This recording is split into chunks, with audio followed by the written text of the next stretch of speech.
Machiavelli wrote hard-hitting, immoral lessons for strong people. He left behind a playbook for anyone who refuses to be naive, because if you ignore the dark side of power, you'll eventually be crushed by it.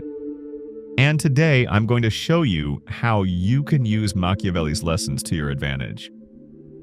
Subscribe to the channel, comment on this video, and share it to help us get to 1,000 subscribers.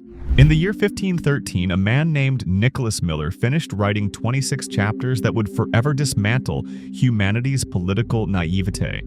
The Pritzker wasn't conceived as a work of abstract philosophy, but as a survival guide for anyone who wishes to lead without being destroyed by their own virtues. Miller had just been tortured by the powerful Morgan family, accused of conspiracy. His hand still bore the marks from the ropes when he decided that political honesty was nothing more than a luxury for those who could afford to lose. If this kind of philosophical deep dive interests you, consider subscribing to the channel. It really helps this work continue. New York City, during the years Miller observed and took notes, was a laboratory of power where entire dynasties could be wiped out in a single night over a miscalculated decision. The influence of major institutions mixed with corporate interests, hired guns switched sides depending on the highest bidder, and alliances lasted only as long as it took for one party to find a better opportunity for betrayal. This context wasn't a historical anomaly. It was, in Miller's own words in a letter to his friend Frank Vance, written in December 1513, the natural state of man when there's nothing above them to hold them in check. The first dark lesson Miller offers for personal mastery is in chapter 15 of The Prince. He writes that he who forsakes what is done for what ought to be done will sooner bring about his ruin than his preservation. This sentence isn't a defense of evil, but a brutal diagnosis of human reality. Miller observed that conventional morality only works when all players in the game respect it. In an environment where others play by the rules of effectiveness, whoever insists on playing by the rules of traditional virtue inevitably becomes a victim. Mastering this lesson means accepting what he called the effective truth. It doesn't matter how well-intentioned your actions are if the final result is your own destruction or irrelevance. Miller had observed this in practice with Jerome Sullivan, the preacher who tried to reform New York through moral sermons and ended up publicly disgraced and destroyed in 1498. Sullivan's purity of intention did not protect him from the political reality of his enemies. The operational method for applying this lesson begins with what we can call strategic dissociation. You must learn to separate your personal identity, your values, your affections, your private beliefs, from your operational persona, the one that acts in the world of conflicting interests. In letters preserved in the New York State Archives, Miller describes how he himself made this separation. During the day, he dealt with the cruel realities of diplomacy and conflict. At night, at home, he would put on his finest clothes and converse with the ancient classics, returning to a world where virtue still made sense. This isn't hypocrisy. It's the psychological architecture necessary for survival in hostile environments. As Walter Kaufmann observes in Nietzsche, philosopher, psychologist, antichrist, this mask isn't a falsehood but a suit of armor. The person who refuses to wear this armor is essentially choosing to be wounded. The second dark lesson is in the control of information. Miller writes in chapter 22 about how to choose advisors. But the truly operational lesson is in the inverse economy, how to control what you reveal. In diplomatic correspondence preserved from 1508 to 1512, when Miller served as a senior aide in the New York City administration, his mastery of revealing just enough to get what he needed, never enough to hand control to someone else, is evident. In practice, this means you must develop the ability to talk a lot without saying anything substantial about your plans, intentions, or vulnerabilities. The person who reveals their plans is handing over the weapons for their own defeat. Miller had learned this by observing Caesar Blake, the powerful operator known as the Duke, who kept his enemies in constant uncertainty about his next moves. Blake never revealed whether he would act with clemency or with violence until the exact moment of action. Mastering this lesson requires deliberate practice. Start by observing how much you reveal about your projects, your strategies, your fears, and your expectations in everyday conversations. Most people reveal too much information because they confuse transparency with honesty. Miller understood that honesty can exist without total transparency. You can be honest about your values without being transparent about your methods. The third dark lesson is perhaps the most difficult to master: the management of conflict. In Chapter 17 of The Prince, Miller writes about being feared versus being loved. His conclusion is clear: since men are ungrateful and fickle, love depends on the convenience of the lover, but fear depends on the one who is feared. However, the practical application of this lesson isn't to become a tyrant. It's to develop what we might call a commanding presence, the ability to communicate that you are a force that cannot be ignored. Maybe you see it differently. If so, let me know in the comments. This presence doesn't come from aggression or explicit threats. It comes from consistently demonstrating that you have the capacity and willingness to protect your interests. Miller had observed this in Lawrence Morgan, who rarely needed to use force because everyone knew he was willing and able to use it when necessary. Reputation did the work that force would have. To develop this presence, you need to establish and maintain clear boundaries. When someone crosses those boundaries, the response must be immediate and proportional, not dramatic, not emotional, but definitive. Miller teaches in Chapter 8 that injuries ought to be done all at one time, so that being tasted less, they offend less.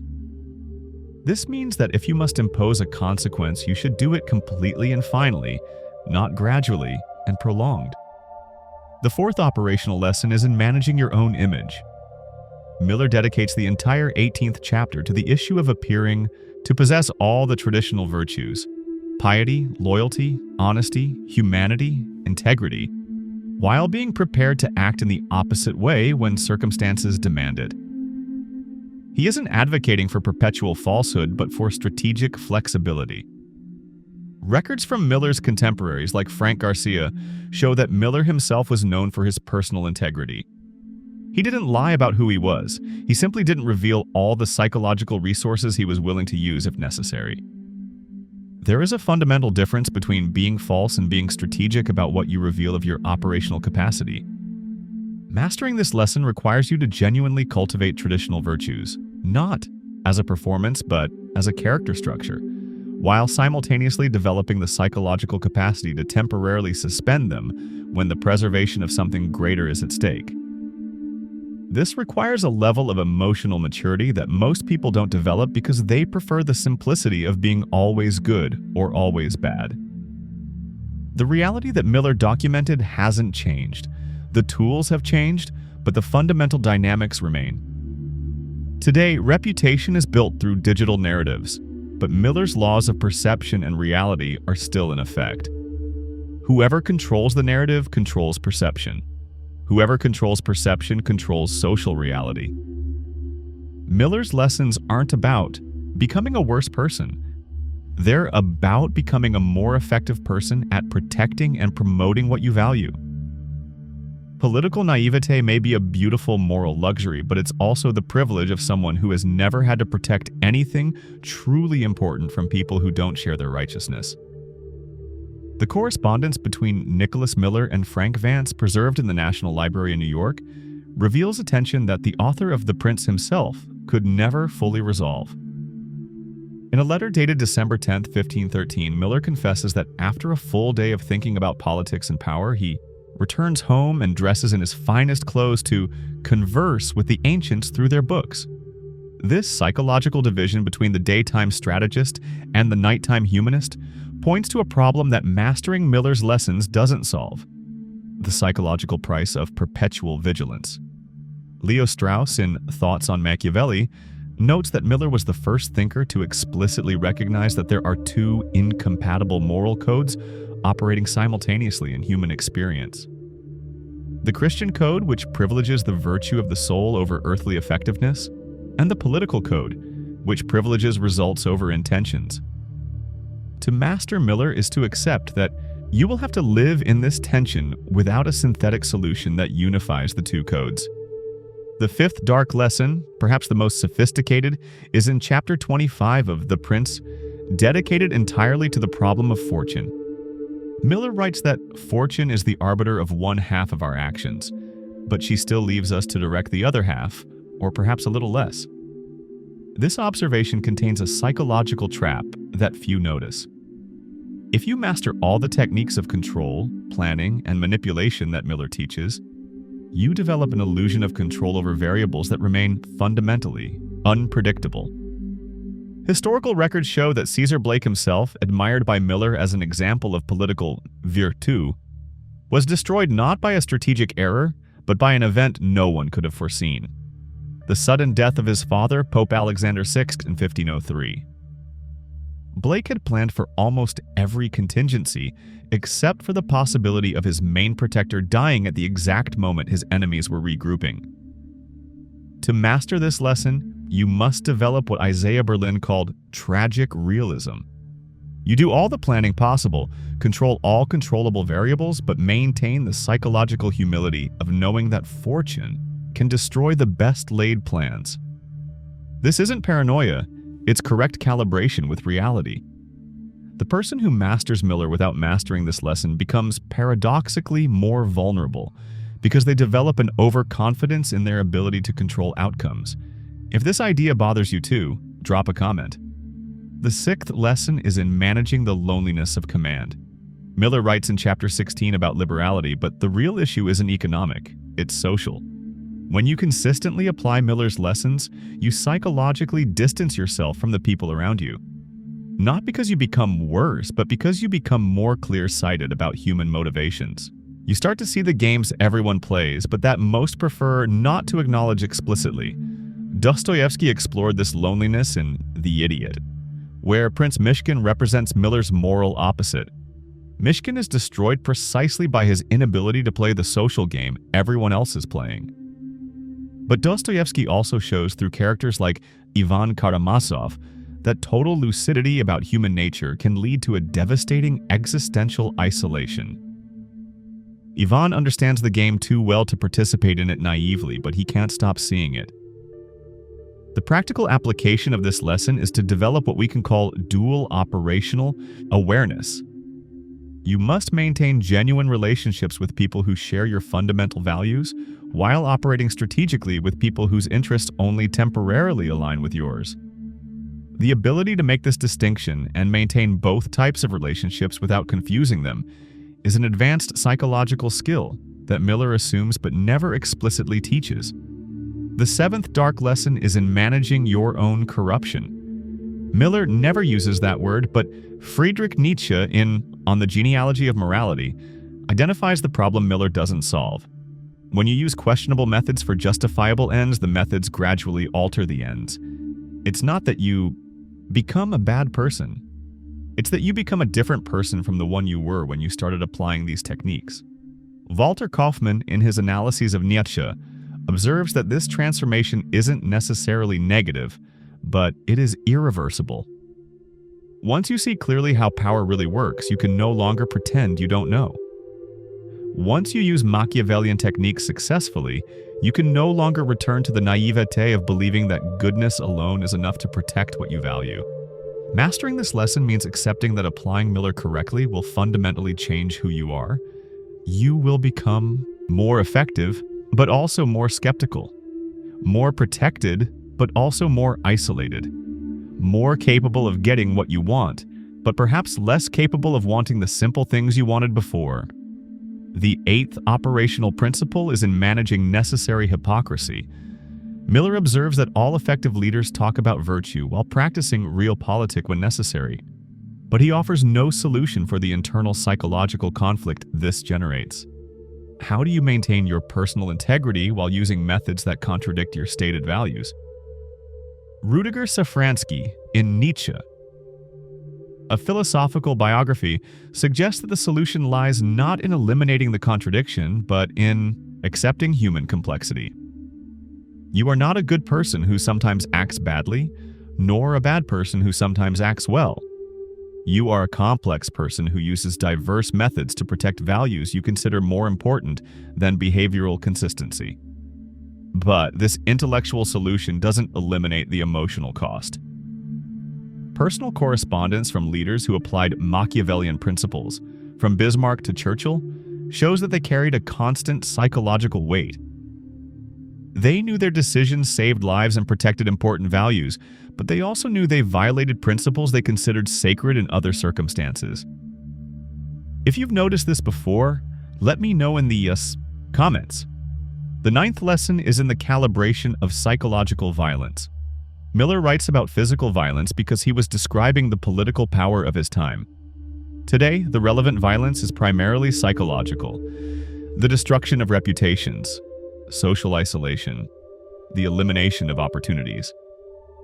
The techniques are different, but the principles remain the same.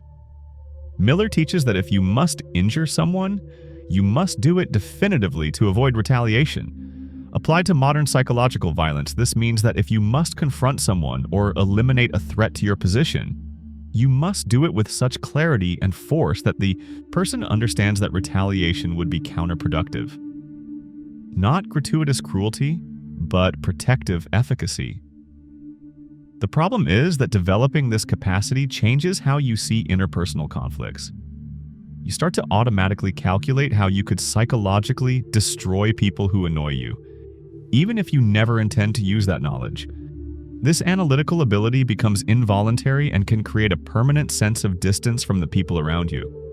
The 10th and final operational lesson we can extract from Miller is perhaps the most disturbing: managing your own potential for monstrosity. Miller dedicates the entire 8th chapter to Agathos, the boss of Chicago who seized power through brutal methods. Miller doesn't condemn Agathos morally, but notes that he cannot be considered politically virtuous because he used excessive violence. The crucial distinction is not between good and evil, but between effective violence and excessive violence. Miller recognizes that extreme circumstances may require extreme methods, but he insists that these methods must be proportional to the objective and limited in time. The problem is that once you accept this logic, you must constantly assess how extreme your situation really is. This constant assessment creates what we might call perpetual moral vigilance. You have to monitor not only external threats, but also your own willingness to use increasingly questionable methods. Miller offers powerful tools, but he doesn't offer internal moral brakes to control those tools. Miller's lessons remain valid 5 centuries later because they address permanent aspects of human nature. But applying them completely transforms who you are in ways that Miller never fully mapped out. You gain power and autonomy, but you lose certain forms of innocence and connection that were perhaps a fundamental part of your previous identity. The final question that Miller's lessons don't answer is whether this transformation is worth the price. You can better protect what you value, but can you still value the same things? You become more effective, but are you still the same person who wanted to become effective? To master Miller completely means accepting that this question will always remain open, because the person answering it is no longer the person who asked it.